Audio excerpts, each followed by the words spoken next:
Now, just so I can get it on tape, your name is Rosemary Ross. Ross, Right. and your maiden name was Land.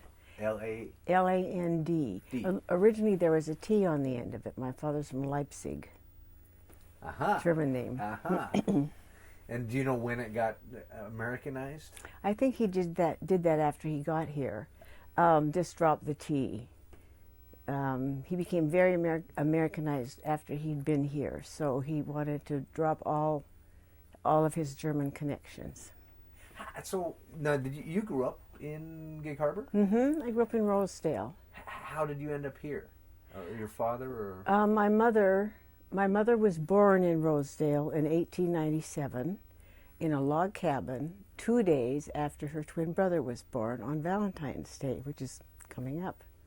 And so they homesteaded, and I have the homestead papers signed by Grover Cleveland. They homesteaded in 1885. So my family goes back a long way in this part of the country.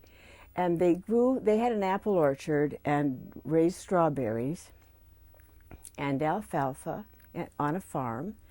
And when the First World War came along, my mother's twin brother left to fight in France, and they needed help on the farm because my mother was the only one they had. And this young German man happened to come by looking for work and started working on the farm, and eventually he and my mother were married. Wow. So how did your mother, do you know how your mother's family migrated to here? Did they end up right here? Did they come from the east? My mother's is English and Scotch, and her family came from England and Glasgow, Scotland.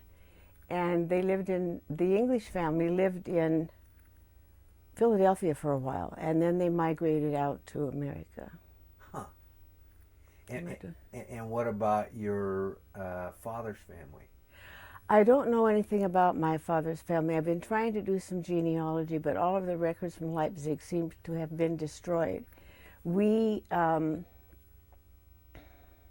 As I said, my father wanted to lose all connection with Germany because of the things that were happening at the time. And, but consequently, our daughter spent a year in Germany as an exchange student. And we have had the German families here, and we have traveled a little bit back and forth. And they were trying to do some research for me while over there about my father, since they live in Hamburg, but they had no luck, so didn't get anything. My great-grandfather came over graduated from the very first maritime class out of Hamburg, and was on the Hamburg Lines. And came over through the Great Lakes, and also had carpentry skills, and then worked his way through Montana, was on the first legislative government in Montana, and had a brewery. It was in Deer Lodge. I was just at the log home that he built for the Zossel family in 1870, I think it was, that he built, and the Zossel family still owns it. This beautiful log home, amazing craftsmanship, and then saw the home that he lived in, and my great aunt and all race. But he came over from Montana to look at the legislative buildings because they were getting ready to build the Capitol there. And he also had a brewery in Butte. And that's when he discovered the water and then founded Olympia Brewing Company. Everybody thinks that he found the water first, but it was kind of accidental that he found the water. Yeah, it's interesting. About the same time, 1875 was when, 1875 was when he came to this area. And then worked all up and down here. It's amazing, isn't it? Yeah. But he didn't want to give up the German aspect. I mean, he hung on to it at that time. See, well, that was, earlier maybe, but when my father came, things were getting kind of not so good. Actually, my father ran away from Germany. He was an illegal entry. But that had nothing to do with his internment, from what I understand, because we knew of other Germans who were legal citizens who were also interned. And most of them were in the same camp where they sent my father in North Dakota. Wow, what a place to be sent. In the winter. Yes. And he worked, I have some documents out there to verify that he was probably, I can't prove any of this. My mother was so bitter and upset about this that she burned all the records.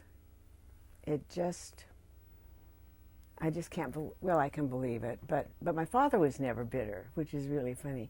But after doing some research, I know that he was in North Dakota, and I know that he was at a place called Fort Lincoln near Bismarck. And it's very likely he talked about railroad cars. And some of these fellows slept in railroad cars when they were working on the railroad. And so I have reason to believe that that's probably what he was doing some of the time. Yeah. Do you remember him being was he here? Oh, yes. In Gig Harbor? Oh, yes. So how old were you? I was about 7 or 8 years old. And, just a child, so I can't remember the dates exactly. I think it was in about 41, 42, and I understand they started arresting some of these people about that time. December 8th of 1941 was when they first started it, I believe, according to the records that I have.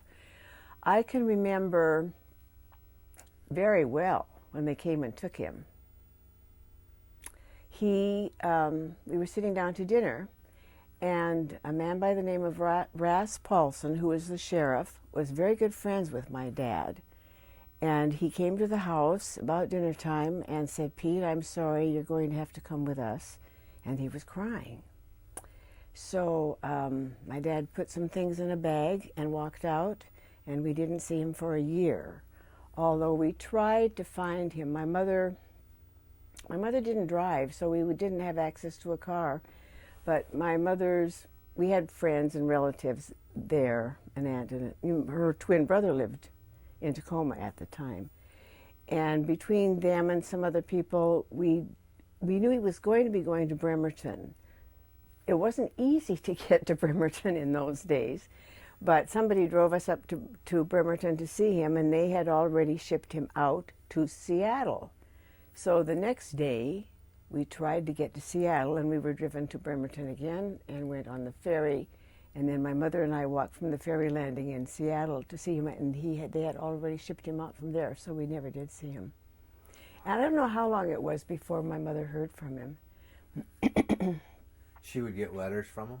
She did get letters from him. And he sent things sometimes. Sometimes he sent $1 or $2 because I think they paid them for some of the work that they did. But you see, I wish I knew more about it, but I don't. Well, but it's the perspective of an 8-year-old. I mean, that was. Did your mom try to explain this to you? Do you remember, or was it just that? It was a shameful thing. There are a lot of people who live around here who have no idea that this happened. She was very much embarrassed about the fact that they'd sent him away. And the interesting thing is, he was an air raid warden. When the war first broke out, he had a helmet that he wore, and out in Rosedale, where we lived, we had dark curtains that we pulled down. So it must have been in 42. It must have been sometime in 42, I'm thinking, when they came in and took him. I have means of finding out more about it, but I just haven't taken the time to do it. Well, it's interesting that they only took him. They didn't take the whole family. I mean, he was the only true German immigrant, but it seems like they would have.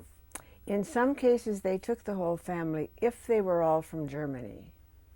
But you see, my mother was not from Germany. How did your mom survive then during this time? Well, as I say, we lived on a farm, and we had cows and chickens and pigs. And my aunt was a good seamstress. And we had, there was my aunt's, another uncle, kind of uncle. My aunt's sister's husband was a real estate man in Gig Harbor, and he saw that we had money when we needed it. I didn't know about that, but of course we had no money coming in.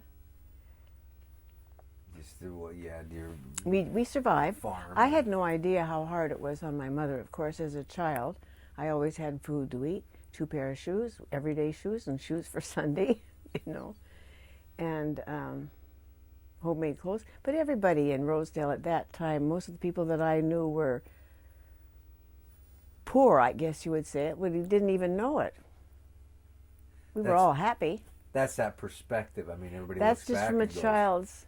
Yeah. That's just from a child's point of view. I know it was very, very difficult for my mother. Very difficult for my mother. How long was your dad gone? Just about a year. He left after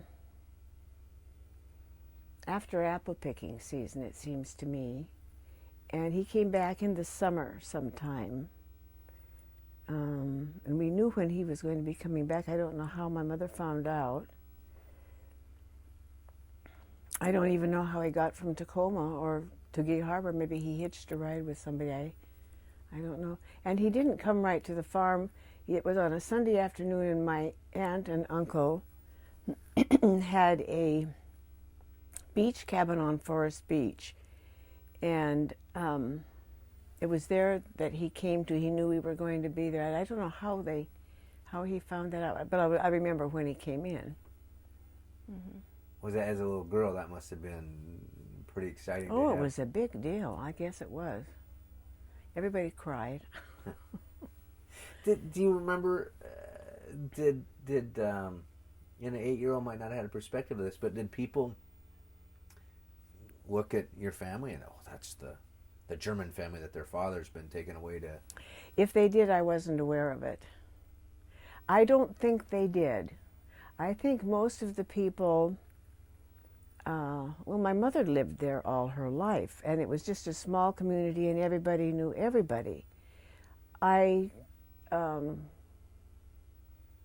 car that came by would stop and pick me up, and I'd get into it, and no qualms, because it was either Uncle Joe Cherry or Old Man McDonald or somebody that I knew, or the Petersons or somebody. So, and a lot of people, close people in there, knew that my dad was gone. But if there was any talk about it, nobody said anything to me about it. But my mother, I know, was very much ashamed of that. It's interesting because, like you said, it's a part of history that is not spoken as much about. I mean, we hear about the Japanese internments, but the fact that there were others. Yes, there were Italians and Germans both, and I wasn't aware of the Italians myself until I started doing a little research on the internet. And then I found out about the Germans had been there was over 7,000 Germans interned. It's amazing. That's the other is realizing that we had prisoner of war camps here. Mm-hmm. And there was the one in the biggest ones. I can't remember how many internment camps there were here, but the 2 biggest ones were in Texas and in North Dakota, from what I understand. And your dad ended up in North Dakota Mm-hmm. by Bismarck. Mm-hmm. Mm-hmm. Do you know if now with the Japanese internment camps, there's some places. There's a place in California, and then there was a big one in Idaho. But one of the gentlemen we talked to, we went doing some research in his family, and he started asking around questions. Everybody, it was like it never happened. And he had to ask and ask and ask, and finally he found somebody who could send him somewhere. But most of the people didn't want to talk about it, didn't want to acknowledge it, and were... To this day, I talk about it more now because I have been trying to find out some more facts about it. But to this day, there's a lot of people around here who had no idea that the Germans were sent to internment. It was, and in some of the research I've done, I understand it was one of the best kept secrets that the government ever had. And there have been some congressmen and senators whose names I can't remember now, who are trying to have it put in the record as a matter of history and as a matter of fact, not to get any retribution, but just to acknowledge that it actually happened. And I'm hoping that I've been doing some stuff on that. It must have been selective also, because my grandfather, in fact, his boat, he turned his boat over to the Coast Guard, and they painted it gray, mounted a gun on it, and used it as a patrol boat. But, well, they did that with some of the fishing boats too here in Gig Harbor. Don Gillich, I don't know if you were... I have the name, and we didn't contact him this round, but we're hoping to. He wasn't sure that he wanted to do this, but I think he maybe would do that, and he has a wealth of information about the war. In fact, he served on a boat called, I believe, the Liberty, that was commissioned as a patrol boat in the Straits of Juan de Fuca. Huh. And he came from a fishing family.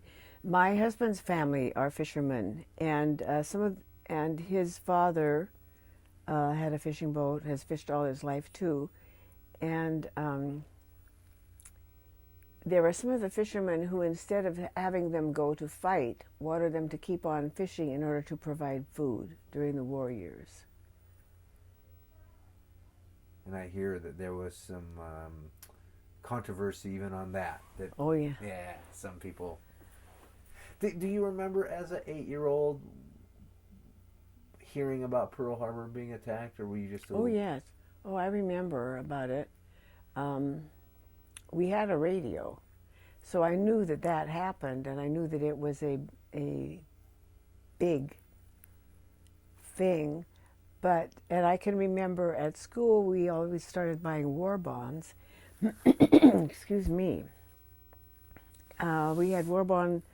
We would buy stamps each week and put them in our stamp book, and all the kids did that. And then pretty soon in recess we were playing war games at school. We would have American planes and German planes and Japanese planes and go around, shooting at everybody, playing at it, even though it was such a serious thing at the time. And then, of course, when my dad was sent away, oh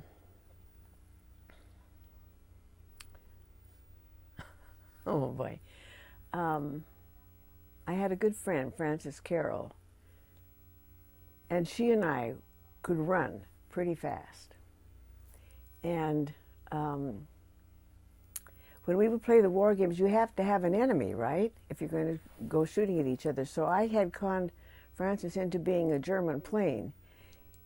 And she and I could run very fast. And you had to tag these people when we were shooting them. And we shot down more Americans than you can believe. And my father would have been horrified if he knew about that. But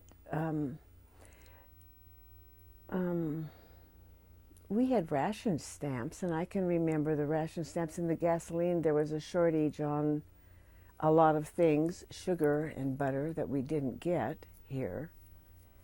And everybody was saving scrap metal, and that's, of course, when the women started going to work in the Navy Yard and plants. I think maybe they were doing that before then too, but the men were all gone, so they hired the women then. Now that was kind of the beginning of the women's liberation movement. And after the war, they were said, "Thank you very much, and you can go back to be a housewife again." Exactly, and not everybody. Everybody wanted to do that. There was independence. There was money. There was a lot of things that again, you look at the effects of World War II.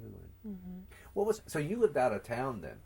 Oh yes. In those days, Rosedale, although it's only 5 miles away from where we are, was like another world. It was not an easy thing to go. Now, we go back and forth in a days with don't even think about it now. But in those days, it wasn't that easy to get, go back and forth, although we had a car. But you see, my mother didn't drive. So we were sort of more or less stranded until I had a bicycle. Then I had a bicycle, I could go all over. But I didn't get that, of course, until my dad came home. But the Protestants and Presbyterians lived at Rosedale. The Catholics lived in Gig Harbor. The Lutherans lived in Crescent Valley. And there were Methodists around here someplace too. And never the twain shall meet. That's altogether different now, but thank goodness. It's amazing how in whatever way, segregated itself. I mean, they set up their communities, and I hear they also referred to as East and West or something like that. And the one person we were talking to yesterday was saying when they came here, it was East and West, and I forget the Slavs lived on one end, and the other people lived wherever else. Oh yes, oh definitely, that's exactly right. My father-in-law's first wife died, and he was raised Catholic, and they were Catholic, and then he married, of all things, a Norwegian Lutheran from Crescent Valley, which caused a real uproar in the community, you know. He was excommunicated from the church for that. How times change to a certain extent. Yeah, they do. Yeah, they do. Huh. What was, as a little girl, what was a big treat then? Was coming to downtown, was that the city for you, or? Well, we had bus service for some of the time, and we could take the bus to Tacoma. So I can remember, yes, going to Tacoma was a big treat, and there were certain places where we could go and get ice cream. There was a Manning's Market behind Rhodes Brothers Department Store, I think it was, and when you came to town, you always went there and had a sandwich and an ice cream cone. And of course, we rode on ferry boats. It was the ferry boats. The first bridge was built in 1940, and that was a big deal, but it only lasted a few months before it fell down again. So then between 1940 and 1950, we were back on ferry boats again. You know, it's funny, I didn't realize, and then I looked today and saw how short of time it was. It was July, and then November. It went down. I know. I would have hated to have been the architect on that one. Oh, or the insurance man. Oh. That was another. No, I can remember going with my mother and dad and my grandmother wanting to go to Tacoma and going to the bridge, and it would be undulating to the point that you would see a car 1 minute and not the next minute. It would just go down in the dip and then come up on, and there were cars actually going on it like that. I don't know what they were thinking, but we didn't do that. We didn't make that trip. But I'll never forget seeing that. And of course there was actually somebody on the bridge, a car on the bridge when it did go down. But the man got out. The car and his dog did not. Yeah, that famous film footage. Did you know we have the camera here? Yeah. That took some of the still pictures. Which that's amazing. I mean, it's neat to see the pictures, and then here's the camera that took them. Yeah. Isn't that a real nice display here? The new one will be even... Oh, it's going to be fantastic. Yeah. My husband is helping to take care of the Shenandoah, the boat that's going to be inside the museum. There's a job. Yes, it is. Boats, great things for friends to own. But yes. So when your dad came back, what did he do when he came back? Did he just pick up life like it was? Or? Well, no. When he came back, he wasn't skilled at any profession. And he started building bulkheads, creosoted bulkheads in the Kopachuk and Forest Beach area for a lot of people. There were a lot of people moving out there then to have summer cabins, and he was a good builder, so that's why he started doing what he started doing for a while. And then he was a ditch digger in Bremerton, and that's what he did most of his life. He died when he was only 55. Wow. Had a heart attack. Hard work can kill a person. And that good German food. And he did love his pickled pig's feet. Oh my. See, my grandpa, I think, was about the same age and same thing, heart attack, you know. So. Did he ever talk about the camp? I mean, it sounded like you said he wasn't bitter. No, he wasn't bitter. But I wanted to learn German, and he wouldn't hear of it. So that's why I wonder what he would think if he knew that his granddaughter spent a year in Germany and speaks very fluent German, and he just went back there last year again. But he didn't want to have any touch with his German ancestry. I know who his mother and father were, and I know that he had a brother named Carl. Huh. But what a dilemma. I mean, both your father and then other internees faced in the fact of here they came to this country and considered themselves Americans. And when war came about, they said, thank you very much, but we're putting you in this camp. We don't trust you. Spy. You know, there was a Japanese internment camp right in Puyallup, a big one, on the Puyallup Fairgrounds camp. And everybody knew about the Japanese. Of course, you see, in those days, we didn't have any Japanese that I knew of living right in this area. So I didn't, although there were. There were the oyster people at Purdy, that their whole family was uprooted and said, and in most of those cases, the whole family and their property was confiscated, and they had nothing when they finally got out. In our case, you see, we still had the farm. All they did was they just came and took him. And then when they were through with him, they sent him back home again. And to have, and you said the sheriff was a friend of the family. Yes. Raz Paulson and my dad had been good friends, and he felt just terrible. I know. Well, like I said, as I said, I can remember him crying when he said, Pete, you're going to have to come with me. And we had no warning. So he went and put some things in I think he had a black leather bag of some kind. Put some stuff in it, and that was it. Do you think your dad knew what was going on? I don't really think so. Maybe he did. If he did, he hadn't said anything to me, or I don't think my mother either. It just wasn't something we talked about. I'm really sorry about that now. But a lot of people who fought in the Second World War, and the First World War too, when they got through with that experience, if they came back, they wanted it out of their lives. They wanted to forget about it. They wanted to go on with their lives and forget that this whole thing had even happened. So I'm really sorry that I don't know more about it. But I may find out some more. Do you know of any other German families that? No, I don't. I know of them, but I don't know of any German families that actually went through this. I've been in touch with a couple of them lately on the email, whose stories are very similar to mine. One of them, the whole family was sent. But they came back to their place too. They were from a different place, and they lived on the eastern part of Washington. I had first for a while, when I first started thinking about it, thought it was just people who were on the coast, but it was all over the United States. See, originally, the orders that were sent out, I believe, said all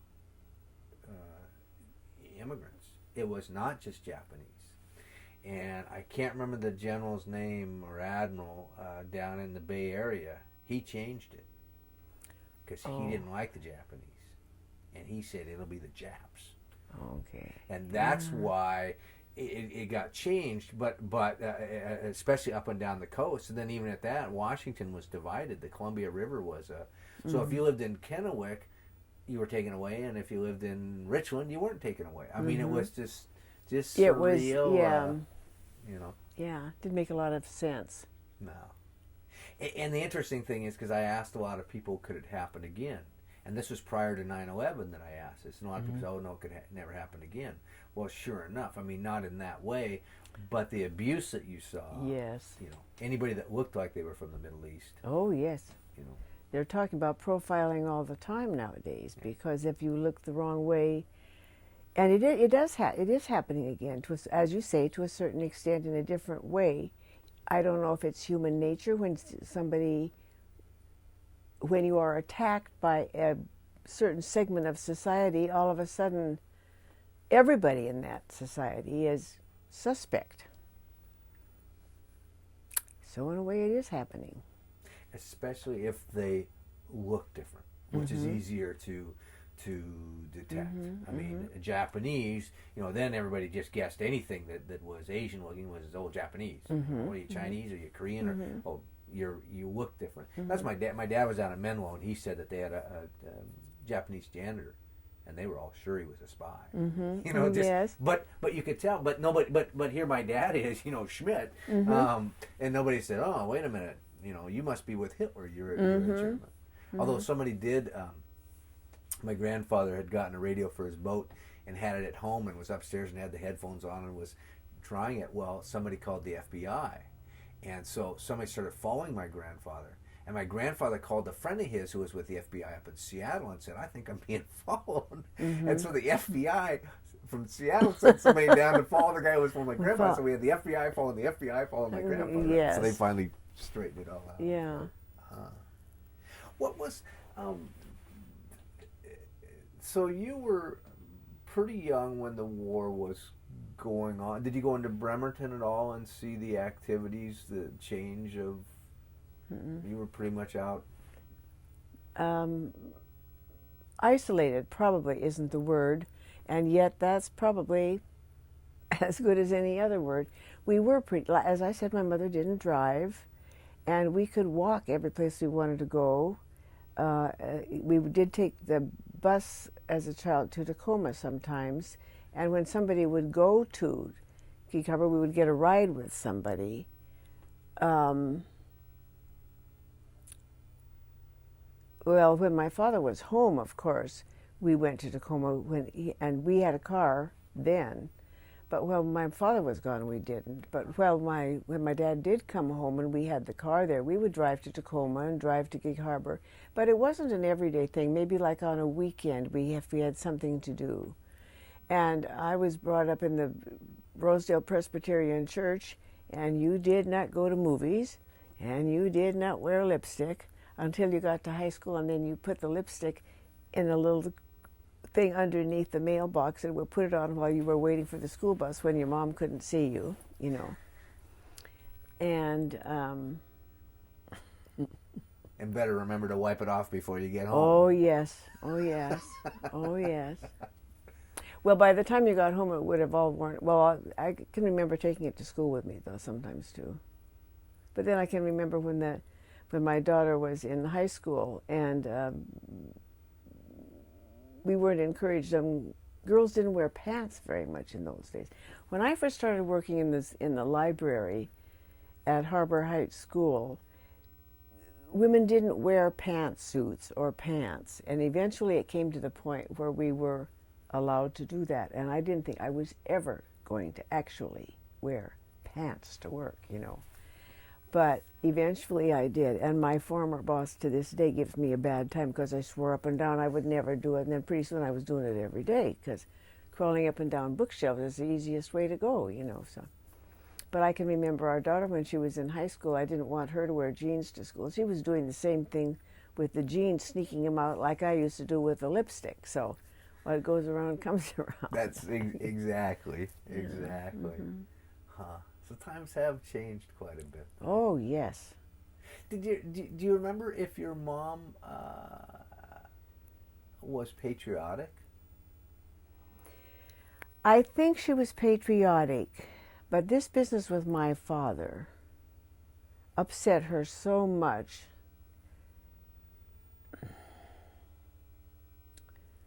I can't answer that. I can't remember if she was, God first and country next and that kind of thing, I think.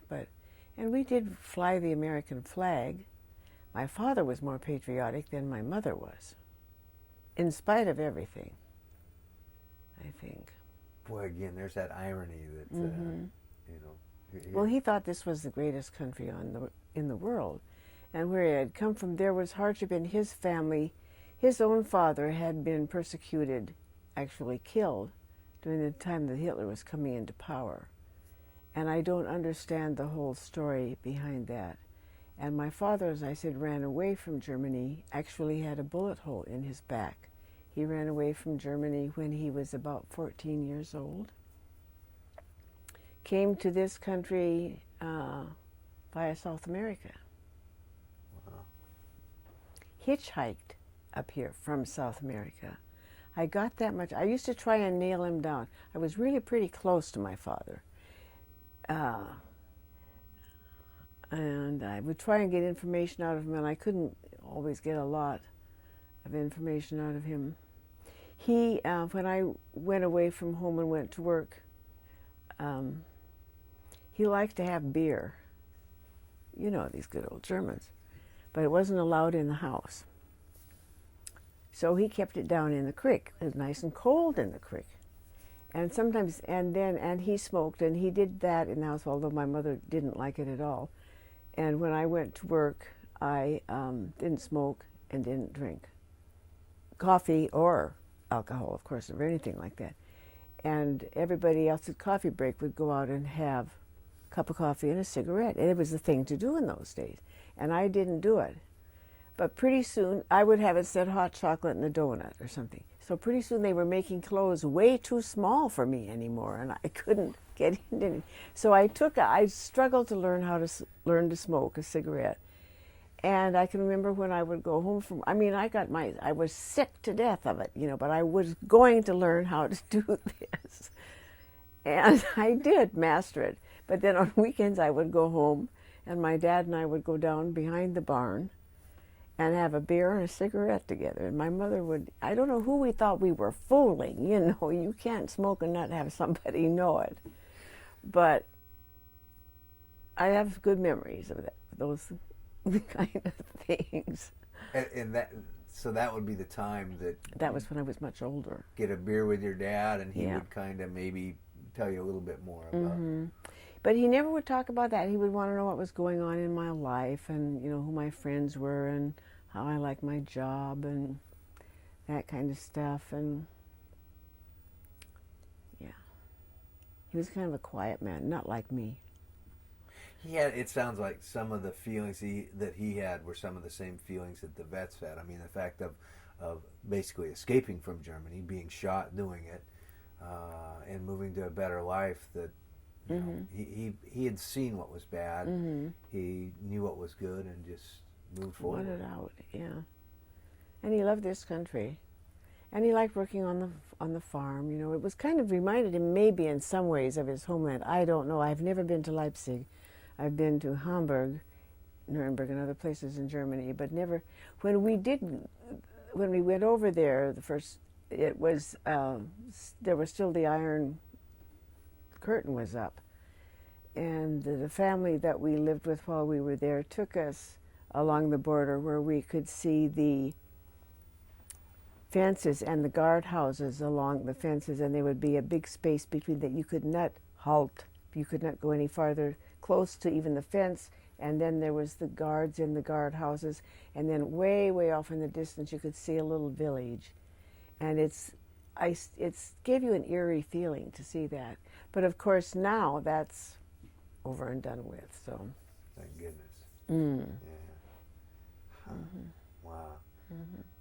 Well, it's pretty interesting. I mean, it's an interesting tale of your dad and what he had to face, but yet still through all that to stay true to the country and I think a lot of them did. I think a lot of them just felt that that's why they came here, and this country had to be protected. And if that meant that they had to go someplace for a while, you see, I don't really know. But I do know that he was never bitter about it. We were lucky in that way. I mean, the Germans, and the fact that, you know, again, everybody talked about the Japs and things like that. But they were so different.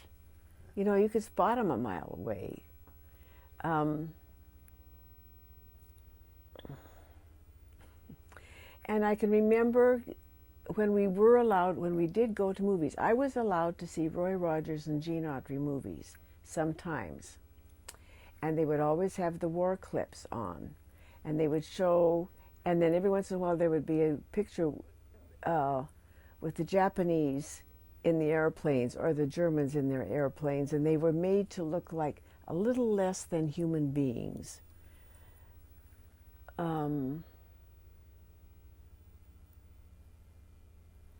world has changed a lot.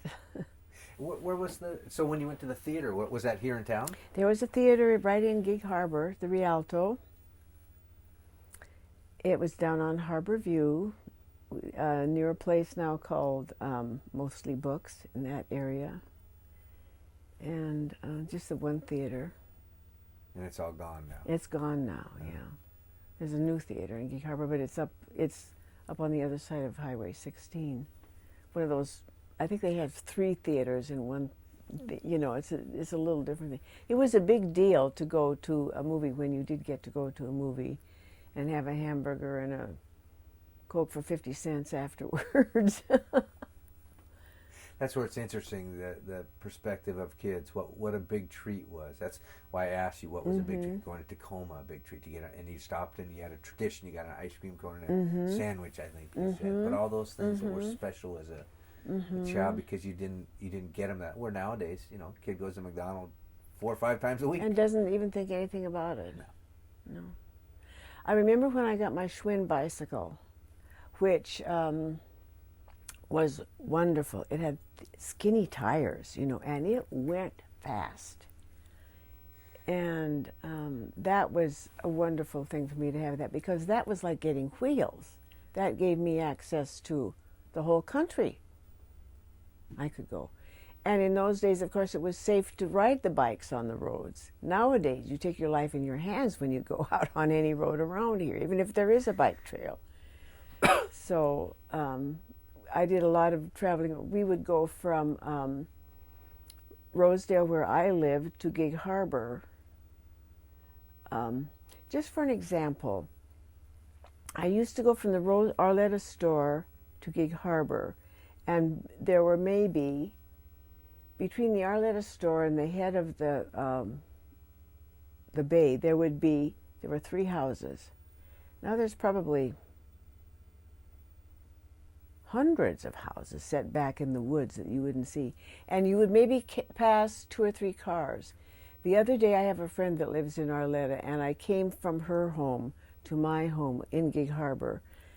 I went through 7 stoplights and 204 cars. And I was in the car, you know, going fast myself. But this was at about 5 o'clock when the people were coming home from their jobs, I suppose. But I've seen a lot of changes, and it's grown. Wow. It's different. The one thing when I hear people talking about getting a bike out here, there's advantages and disadvantages in the fact that there are hills here. Oh, yeah. Advantages going one way. Yeah. I mean, can you ride anywhere here that there's not a hill? I can't go from my home anyplace without going up or down, because I live on a hill that kind of overlooks Gig Harbor. I can remember my friend Frances and I would ride our bikes to church sometimes. She lived in North Rosedale. I lived in what they called South Rosedale. And the little Rosedale church was in between.